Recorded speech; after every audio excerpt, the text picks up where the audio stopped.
warahmatullahi wabarakatuh. Kami di sini dari kelompok 3 untuk MK Kebudayaan Nasional. Di sini kami akan sedikit mewawancarai dari stakeholder kami dari pihak Museum Zainal Songket. Di sini dengan Bapak siapa? Imron. Oh, Bapak Imron. Gini Pak, saya ingin bertanya. Sejarah dari kain songket ini tuh seperti apa Pak? Dari kalau di artikel-artikel kan disebutkan bahwasannya songket ini kayak akan estetika, di dalamnya ada serat emas yang asli Pak. Gimana Pak? Oh, jadi songket secara umum ya. Jadi songket itu merupakan kain tradisional khas Palembang, yang dimana mereka songket itu dibawa sejak zaman Kerajaan Sriwijaya, ya. Itu oleh pedagang dari Cina, pedagang India, pedagang Arab, yang dimana pedagang Cina itu membawa sutra, kemudian India juga membawa sutra, kemudian Arab yang membawa perdagangan emas ke Palembang, khususnya di Sumatera Selatan, khususnya di Palembang ya. Kemudian di dalam songket itu memang songket itu terbuat dari benang sutra. Zaman dahulu tuh memang ada songket yang terbuat dari benang emas asli, itu ada. Nah, itu nanti ada di sebelah situ tuh, dari benang emas asli bisa dilihat, itu hanya satu yang kita punya.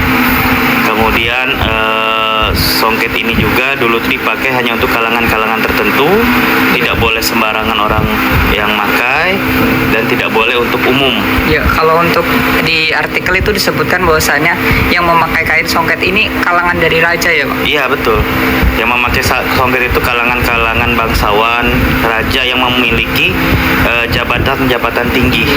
Jadi itu tadi yang aku omongin, itu tidak boleh untuk masyarakat umum untuk pakai. Nah, ada songket-songket tertentu yang memang khusus untuk raja, khusus untuk panglima atau jenderal, itu yang nggak boleh dipakai untuk masyarakat umum pada saat itu ya. Nah, karena bergesernya waktu dan lain-lain, akhirnya songket sekarang diperjualbelikan, semua orang bisa pakai, tapi masih ada beberapa atau motif-motif yang memang ini harus dipakai pengantin, ini harus dipakai orang tua, seperti itu masih ada sampai sekarang. Jadi nggak masih belum terlalu bebas gitu.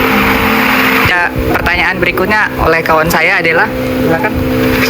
Baiklah, di sini saya akan mengajukan pertanyaan kepada narasumber kami.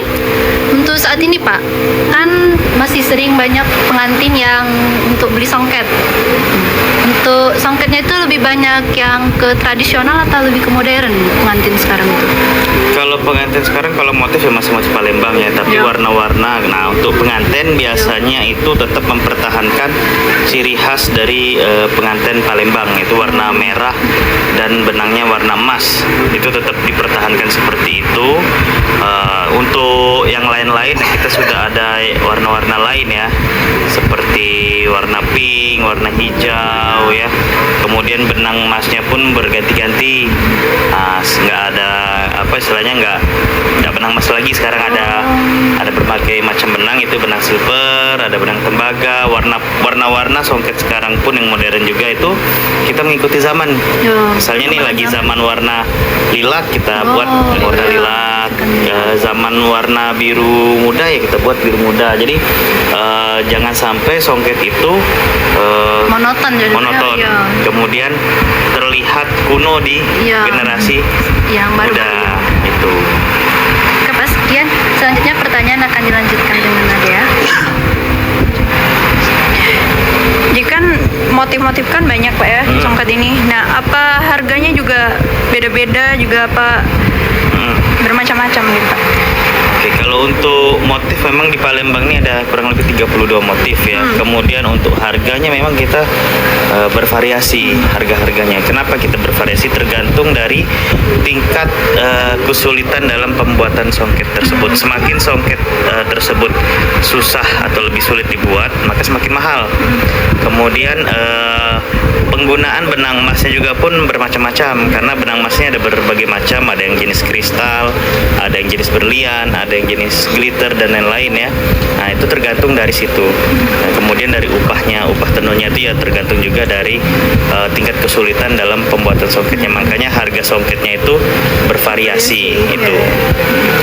Mungkin dilanjutkan oleh teman saya. Ustaz. Baiklah kan Pak, kan di songket ini kan banyak berbagai macam motif, corak-corak. Apakah ada makna dan simbolisme dari dibalik motif-motif yang ada pada songket di sini, Pak? Ada. Sebenarnya songket di Palembang itu semuanya mempunyai makna dan arti ya. Tapi ya nggak semuanya aku paham makna dan artinya. Mungkin ada beberapa yang aku mengerti ya. Yang jelas yang pertama itu ialah motif naga besaung tadi. Ya. Naga besaung tadi itu kenapa dibuat? Jadi motifnya seperti naga yang sedang berhadapan. Jadi seperti ingin bertarung ya. Nah itu dibuat seperti itu karena naga itu dulu disimbolkan hewan yang kuat, hewan yang gagah, hewan yang berani ya. Jadi disimbolkan yang memakai songket dengan bermotifkan naga tersebut itu ialah orang-orang yang mempunyai kekuatan ya, mempunyai keberanian ya, mempunyai jabatan yang tinggi. Nah makanya yang biasa memakai songket motif naga besaung itu ialah kalangan raja, panglima, jenderal, kasih tertinggi ya. Kemudian sekarang itu dipakai oleh pengantin. Nah, pengantin juga sekarang memakai songket motif naga besaung atau naga bertarung. Kenapa? Karena pengantin itu dianggap sebagai raja dan ratu sehari. Oleh sebab itu dia harus memakai songket naga besaung biar dia tidak kalah dengan tamu. Nah, karena kan dia kan waktu acara itu merupakan pusatnya ya. Gitu. Jadi itulah kenapa songket, salah satu arti dari songket tersebut ialah naga besaung tadi. Kemudian yang kedua tuh bintang berantai ya, atau bintang mawar berantai. Itu ya tadi masuknya Islam tadi, naga tadi diganti dengan bintang berantai karena di dalam Islam tadi tidak ada pengagungan terhadap hewan seperti itu. Jadi bintang itu diibaratkan tempatnya tinggi, jauh dengan kedudukan yang paling tinggi, makanya diganti oleh bintang dari zaman Kesultanan Palembang Darussalam. Baiklah, selanjutnya akan dilanjutkan oleh kawan teman saya. Baik, Pak. Seperti yang Bapak bilang tadi, motif-motif songket di Palembang ini ada 32 ya, Pak? Nah, saya ingin bertanya untuk di zaman sekarang nih, Pak, jenis motif yang sering dibeli oleh masyarakat, khususnya di Palembang ya, Pak, itu motif apa, Pak? Nah, kalau untuk jenis ya, Ya. kalau jenis itu cuma ada 3. Yang songket itu cuma ada 3 jenis, yaitu lepus, cempuk, dan limar. Lepus itu artinya penuh, cempuk itu artinya bunga satu-satu, kemudian limar itu artinya banyak warna. Kemudian untuk motif yang sering dibeli orang ya, motif tadi naga besaung, bintang berantai, motifnya. Kemudian jenisnya yang sering dibeli itu jenis lepus. Nah, jadi naga besaung, bintang berantai, kemudian ada yang namanya motif biji pare, ada yang namanya motif kenanga. Itu salah satu jenis lepus. Ya, jenis lepus. Jadi jenis yang penuh. Nah, jenis yang penuh itulah songket yang paling banyak dibeli. Karena apa? Karena kalau songket itu terlihat penuh, benang emasnya penuh, begitu dia kena pantulan sinar, dia tuh keluar emasnya. Nah, itu yang akan membuat songket itu menjadi lebih mewah. Itu. Jadi jenis lepus itulah yang paling banyak dibeli oleh masyarakat ya. Oke. Untuk pertanyaan selanjutnya akan teman saya. Oke, baik Pak. Semakin berkembangnya teknologi sekarang, apa sih, ada nggak perbedaan dari songket tradisional sama songket modern? Nah, jadi kalau sampai sekarang itu memang pembuatan songket itu masih tradisional ya. Kemudian ada juga yang namanya songket ATBM. Nah, itu baru-baru ini ada yang namanya songket ATBM, yaitu alat tenun bukan mesin. ATBM itu kepanjangannya alat tenun bukan mesin. Jadi dia bukan 100% mesin, tapi masih ada manusianya. Jadi mungkin sekitar 80 atau 70 banding 30. Nah, itu songket ATBM. Nah, kemudian songket tenun itu dibuat dengan cara dia duduk di di lantai selonjoran. Kemudian kalau songket ATBM itu dia dibuat dengan cara duduk di kursi. Nah, kemudian dari mulai memasukkan benang dan lain-lain itu sudah mesin yang mengerjakan. Sedangkan songket tenun tradisional itu masih 100% tangan.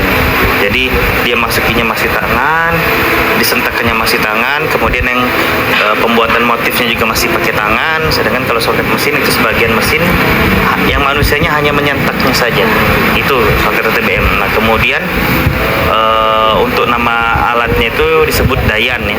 Dayan itu alat pembuatan dalam pembuatan songket. Kemudian untuk kain songket tradisional itu dibuat dengan bahan dasar sutra. Karena songket asli itu dibuat dari bahan sutra dan dia ditenun, bukan mesin. Kalau songket mesin itu dibuat dari bahan katun. Kenapa dibuat dari bahan katun? Karena katun itu lebih kuat daripada sutra. Ya, jadi kalau katun itu ditarik dia nggak mudah putus. Sedangkan sutra itu kalau ditarik sedikit saja itu putus. Jadi songket asli itu memang terbuat dari sutra dan tidak mungkin mesin. Nah gitu. Jadi ada yang perlu tahu. Jadi songket asli itu memang tenun. Kalau dia sudah mesin itu katun. Itu. Jadi itulah perkembangan teknologinya. Kenapa dibuat dibuat mesin? Supaya sebenarnya lebih memudahkan dalam proses pembuatan. Karena kalau dia dibuat tenun manual itu kurang lebih 3 bulan, kalau mesin itu ya 2 minggu gitu lah. Kemudian kalau songket tenun itu hanya dibuat satu helai per satu jenis. Jadi misalnya kalau dibuat satu ya sudah itu aja. Nggak bisa dibuat sama 2, 3 dan sebagainya. Kalau mesin dia bisa dibuat sampai 10 jenis yang sama. Langsung rentetan. Iya, karena dia ya diatur oleh mesin. Sedangkan itu ya nggak bisa, kalau mesin dia 24 jam ya, dan sedangkan tenun itu ya maksimalnya 12 jam atau 10 jam per hari. Itu pun juga tergantung dari penenunnya. Kalau penenunnya mau nenun dia nenun, kalau nggak mau nenun ya udah nggak usah nenun. Museum ya, Pak ya. Untuk agar tetap mengklaim, agar tidak bisa diklaim lain. Contohnya kayak Malaysia, Pak. Malaysia kan ada kemiripan tentang songket kita, Pak. Nah, itu apa dan bagaimana solusinya dari mulai perbedaannya itu apa dan bagaimana cara untuk tetap Jadi kan kenapa Malaysia tuh suka mengklaim songket ya? Karena dasarnya kan sama Melayu. Nah, rumputnya Melayu. Kemudian kalau kita sendiri dari Jana Songket sendiri yang mencoba untuk tidak membiarkan songket itu diklaim itu susah. Harus dari semuanya, termasuk pemerintah juga pun harus turun tangan, gitu kan? Tidak diklaim lagi. Iya, supaya tidak diklaim. Ya walaupun istilahnya dulu pernah ngomong itu hanya kata songket, ya. Karena songket itu kan semua daerah di Indonesia itu punya kain songket, ya. Songket Malaysia, songket Padang ada, songket Palembang, songket Lampung ada namanya tapis kan, songket Medan ada namanya ulos, ya Padang itu ada pandai sike. Nah tapi membedakannya antara songket satu dengan yang lain itu motif. Jadi tapi yang dipermasalahkan ini bukan motifnya, itu kata songketnya, seperti itu. Ya songket Padang dibilang songket juga, tapi songket Padang. Jadi kata songket itu, nah kita dulu pernah ditanya juga gimana cara untuk biar nggak diklaim.